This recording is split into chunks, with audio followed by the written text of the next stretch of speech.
And there you have it. And I think those are some extremely important warnings that are laid out there. I mean, obviously, the first one, we have to be aware of traditions of racism and the threat of war. And I think those are pretty obvious and stand out pretty clearly. Yeah. I think the other ones are a little bit trickier. Right? I think we got to watch out for the fact that we are conditioned to respect and defer to authority. I say to that, no. And I actually, when I grew up, I was a rebellious kid. Sure. And I listened to rebellious music, and I was a rebellious kid. I talk about that. And I think that was very beneficial for me in my military career. And I explain that all the time, that I asked questions. If I don't believe in something, I'm going to ask questions. And by the way, I want the people that work for me or with me, I want them to ask questions too. I don't want to be surrounded by yes men. And I'm not going to be a yes man. I never was. Let me caveat that. Not that I never was. Because sometimes you got to be a yes man in order to get the inner circle where you can actually have influence. So have I played that game before? Yes, I have. Yeah, boss, that sounds like a good plan. Yeah, boss, yeah, that sounds like a good plan. Oh, I trust Jocko. He agrees with me all the time. Hey, boss, you're going off the rails over here. You need to stop it. Oh, I'm going to listen to Jocko because he listens to me. So have I played that game before? Yes, of course I have. So we need to be careful that we don't submit always to authority. It's a hard thing to raise your kids with too, right? Yeah. Because you want your kids to submit to your authority, but you don't want them to. Yeah. I have to always remind myself when they rebel against me. I have to say to myself, good. Because I want them to ask questions. I want them to question authority. I don't want them to just obey. Right, yeah. And that freaks people out. It freaks people out when you say, I'll go and work with a company and I'll be saying like, no, I want your people. You want your people to ask questions. If you want to just order them around and they're just going to obey you, first of all, I'm not going to help you there. Because that's not a system that's functional. It'll be functional for a week. It'll be functional for 2 weeks. But eventually you'll have people that don't understand why they're doing what they're doing. They don't put their effort to it. They can't make decisions on their own, and you end up with a bad team. Yeah. We don't want that kind of authoritarian leadership anywhere. Yeah. And certainly not anywhere. Again, does it work for 5 minutes? Does it work for a week? Yeah. Is it sometimes needed because we got to get something done right now? Yeah. But you better follow that up with some non-authoritarian leadership. With explaining and building relationships with people. Yeah, that explanation thing that you guys talk about all the time, or explaining why. Explain why I'm telling you to do this. It's important because of this, X, Y, Z. Man, and I'm speaking from a perspective of being a parent, how effective that is. You just say, this is why you're doing it. That's effective. How old is your daughter now? Yeah, it's already effective with a 4-year-old. Yeah. And even I gotta give you some warnings. You can't always rationalize with a 4-year-old. Sometimes they just want that cookie, and there's no why about it. It was strangely with the we have a situation right now where her cousin is in, and he put in a nutshell, his diet isn't quite as he's not on the program. He's not on the program like how my daughter is. Not on the program, but he'll eat junk food or whatever, right? And it's kind of part of the experience. I understand where, hey, cousin's in from out of town. It's a little bit more festive Cookie and time. loose. And so after a while, I started realizing like, hey, cousins show up at my house and get on the program. It should be like that. So after a while, I was like, hey, there's too many treats going on these days, for the summer. Echo had to drop the I had hammer. to intervene a little bit. And so when I told my daughter, I was like, no, we're not going to do this. And I explained why. You could tell she wasn't happy with it, but she totally understood. 4 years old. And I did it in a way where it wasn't like. Did you reference Way of the Warrior Kid a little bit? I always do. She was wearing that shirt to school today, too, by the way. Well, then that's an easy win right there. Easy money, yeah. But it was I didn't scare her. I wasn't like, oh, then you're gonna be a loser or something. Something like that. Oh, you know what my kids say to each other? Oh, you might as well just go out and volunteer for type 2 diabetes. Yeah, they get crazy. I know where they learned that from. Yeah, I know exactly where they learned that from. But it was just the kind, like where my older kids do it to my younger daughter. Yeah. You're gonna get type 2 diabetes. The peer pressure. She's all like, she thinks she's gonna get it today. Yeah, that's messed up. It is messed up.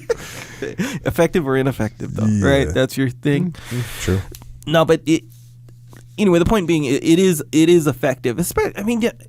Like how you say too, you don't have to be a dick about it. It's not a scolding. It's not nothing like that. It's a full-on explanation, so they understand. Actually, contrary to that, it's the other end of the spectrum. Yeah. The reason I'm talking to you is because I care about you so much that I want you to be healthy. Yeah. That's the only reason I'm talking to you. You ever get, like, your parents say those exact words? I do this because I care about you. Meanwhile, they're yelling at you. Yeah, or it doesn't make sense. spanking you. And employers do it too. Bosses do that too. I'm doing this for your own good. Yeah. No, the first thing they do is they want to jump down someone's throat. Yeah. And then everyone's reaction is the same to that. Yeah. No one likes it. Nope. No one likes it. Whereas if you take a different approach and you say, hey, Echo, you know why I'm talking to you right now? It's not because I'm mad at you. Right. It's because I see nothing but potential with you. Yeah. That's what I see. And when I see that you're not making many videos, it's not because I'm thinking to myself, oh, I want more videos. Mm-hmm. The reason I'm thinking is because I actually see how much potential you have, and you could really do some powerful stuff and have some huge influence. Dang. But you're so right, Jocko. You're so right. As opposed to you better make more videos, or else I'm gonna have my kid do it. Will you be lazy, bro? Yeah, exactly. No, then you'd be like, fine, every kid do. They won't be as good as mine. You see what I'm saying? Yeah. Exactly. So that's not that's not the game we're playing here. Yeah. I do see a lot of potential in you, and I think you could make more videos. Oh, thank you so much. So you got to watch out for obeying authority. You got to question authority all the time, and then he talks about people seeking career advancement. That's another big one. Mm. And that's another big one I say no to, right? There's such a much better way to get career advancement, and that is by doing a good job. Yeah. That's how you get career advancement. Instead of seeking career advancement, seek to do a good job, seek to make a difference, seek to do what is right. The career is going to come in one form or the other. Now, might you get passed up? Might some other guy that tooted his own horn and took the credit, might that happen? Yes, it might happen. You might get delayed, but that guy's going to continue to build that reputation. And the bosses missed it on the first round of advancements, so he got it.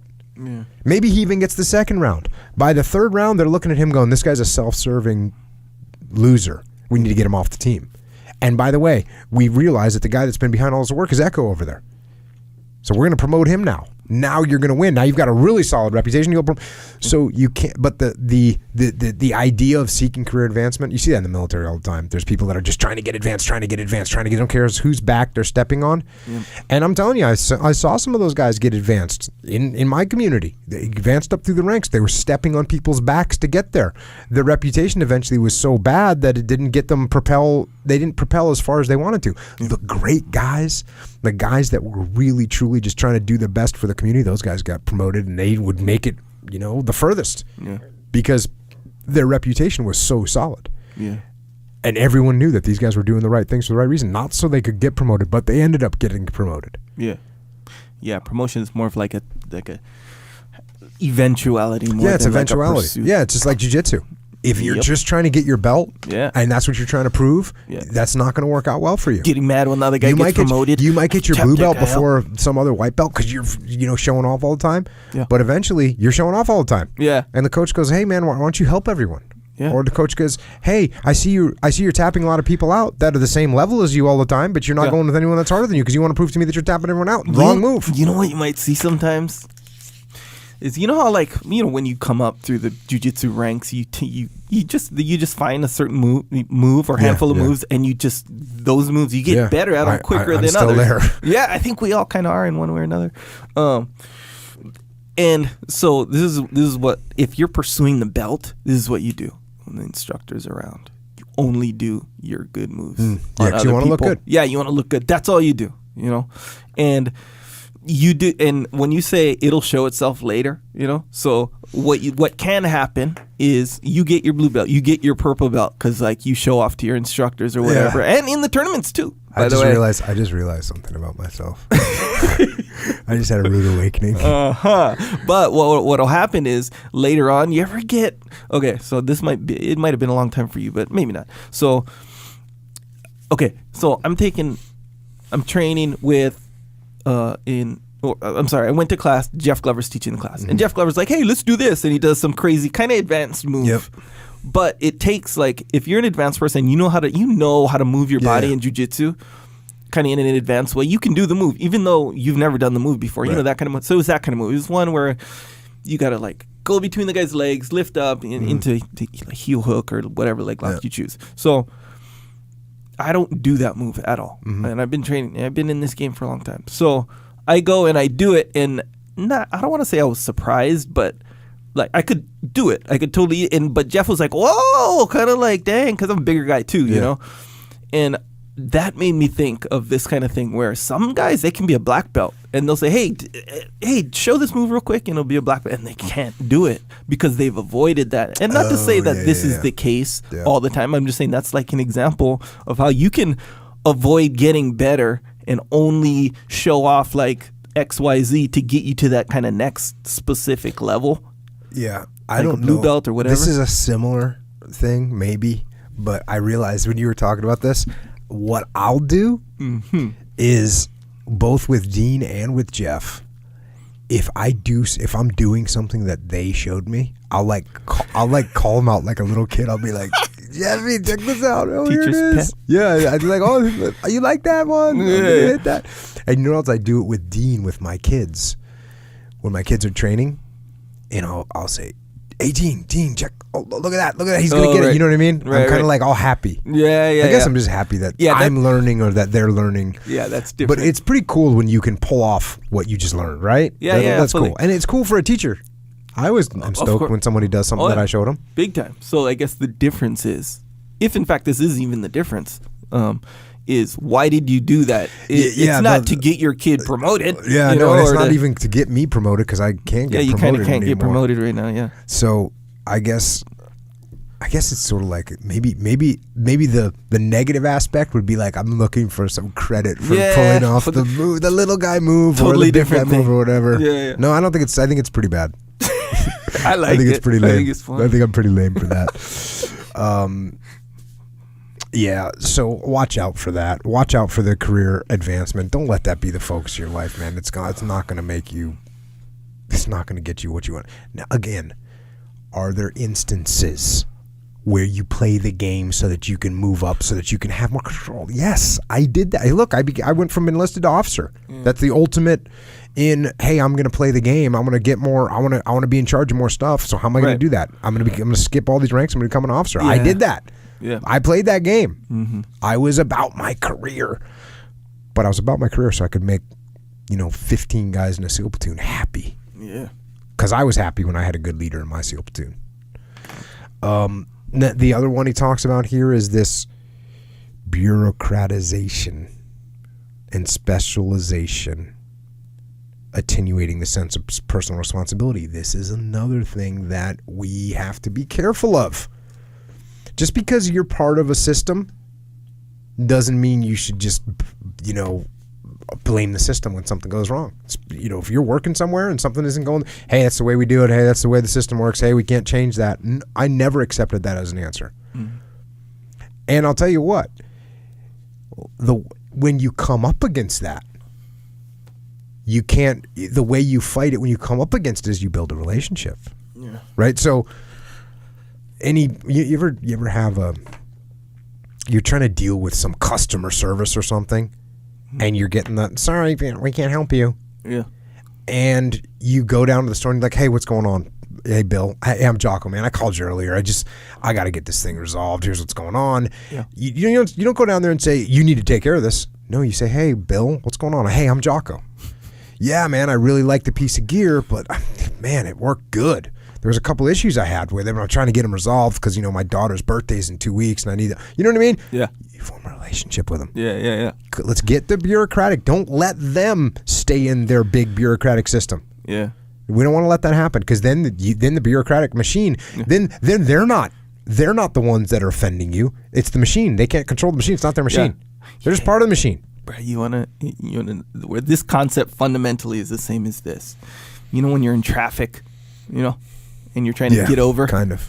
Oh, yeah. And you want to get in the lane, but, from the other guy's perspective or the other car's perspective, hey, this car is trying to cut me off, this car. And this car's going to get in my way, right? But you get whoever you're riding with, all you got to get them roll down the window, make eye contact with the person and be like, hey, just wave at them or something. Look, I'm a person. You're a person. Yeah. We're not standing in line. We're all going the same spot. That's machines. what you feel. Yeah. We're not machines. You just give them that hint of a personal element.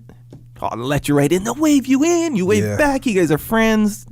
And before, keep in mind, 2 seconds before that, you were pissed. Yeah. You're like, this guy's about to get in front of me. And there's no reason to be mad about that, by the way. It's not like you're standing in line to get there. Yeah. He's got to be somewhere, too. You're going in the same direction. In the rush. Yeah.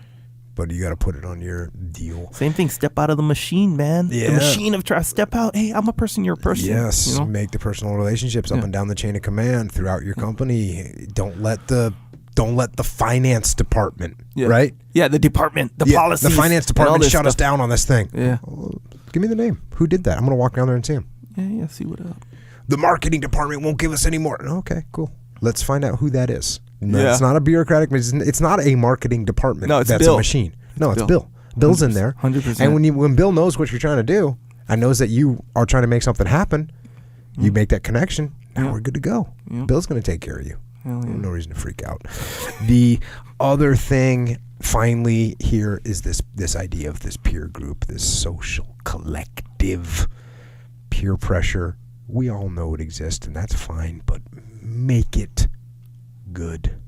Right? Peer pressure is powerful. It's powerful, and the good thing is you get to control it in both directions. You need to recognize it when it's happening to you in a negative way, and then you need to use it in a positive way to help people do good things. Use peer pressure. Peer pressure is legit for making people do positive things. Big time.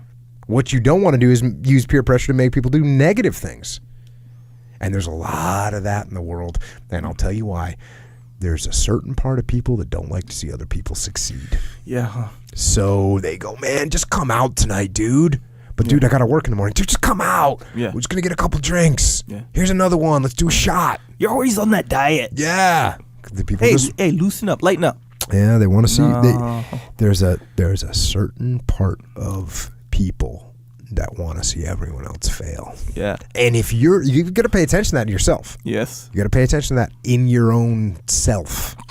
Because if you don't, you won't realize it. Yeah. Huh? But you actually, I've seen people give other people bad advice because they're jealous. They're jealous. Certain programs. I seen a friend of mine was going for a certain program in the military. Yeah. And he came to me, he said, man, I was going to try this program, but a couple guys are telling me I shouldn't. And I said, bro, that is the dumbest thing I've ever heard. They are jealous. They are jealous. They don't want you to do this program because it's going to make you more successful. Yeah. Go do the program. Huh. And he said, okay. And he did it. Jocko peer pressure. Yeah. I want to give peer pressure of goodness, not of badness. True. And the thing is, I mean, I guess you could look at peer pressure in a way is it's leadership. Whether you're standing up to it or whether you're spreading the positive peer pressure, that's leadership. And that's what we're here to do, man. Yeah. We're here to do. We're here to lead. And when you use that in a positive way, you can prevent this kind of sick, sadistic, horrible, horrific events like this, like we read about today, from happening. I mean, it's crazy that this occurred. Yeah. And it's crazy that it, even throughout the book, and it's just referring to the Jews, right? It's just referring to the Jews. The Jews lined up, the Jews laid down, the Jews got shot in the back of the neck. The Jews. let's remember that every single one of those Jews was a name, was a person, right. was Bill, was, we do the same thing. We're putting them in a sort of big chunk of machinery. Yeah. That they're part of the product of what's happening over here. Right. And yeah, don't do it on either side. Yeah. Or don't in traffic. Don't let it happen on either side. Don't let it happen in traffic. Don't let it happen in your life. Yeah. Don't do it. Yeah. That's what leadership is about. It really is. And leadership, the thing about leadership is happening at all times. The minute you are interacting with another person, leadership is taking place. You're either being led, which is fine, or you're leading, which is fine.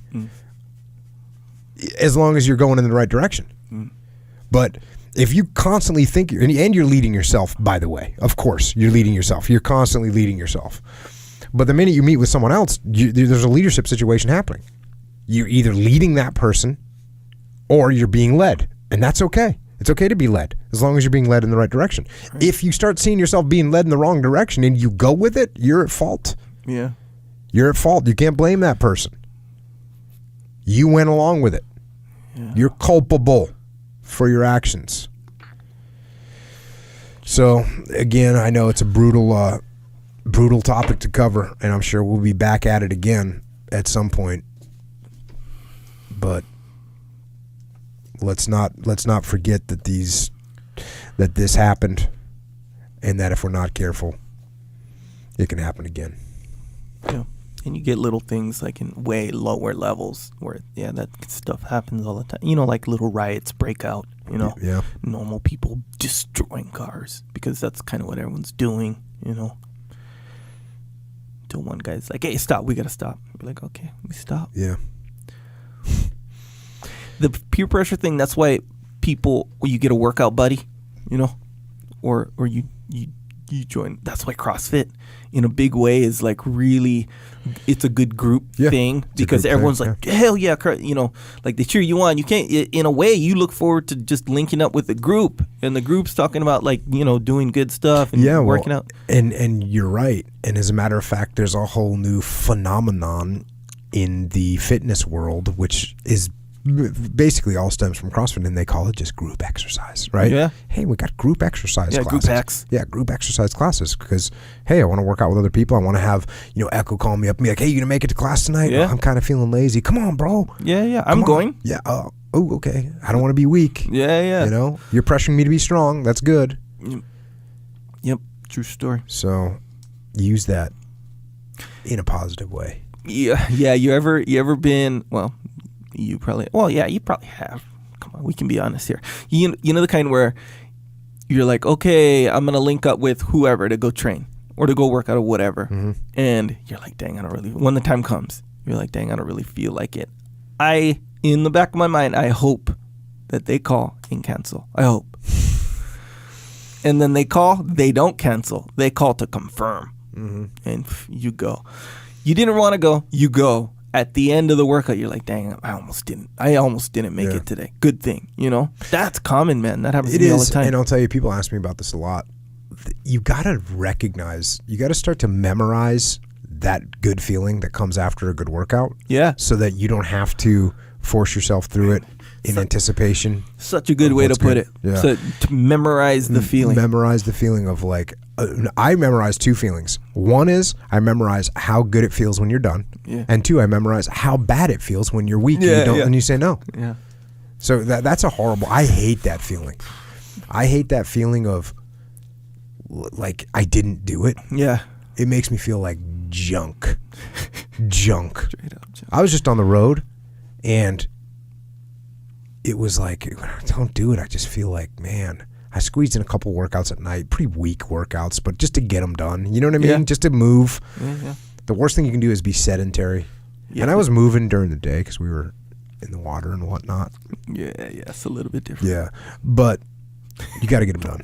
Yeah. So memorize the feelings. There's nothing worse than the feeling of I slept in. Well, I guess there are worse feelings. For you, that's probably the wrong statement. Good feeling. I don't like the feeling of I slept in and now I'm behind the power curve. Yeah, that's the feeling. I don't like that feeling at all. Yeah, like you memorize that feeling Yeah. and then run from it.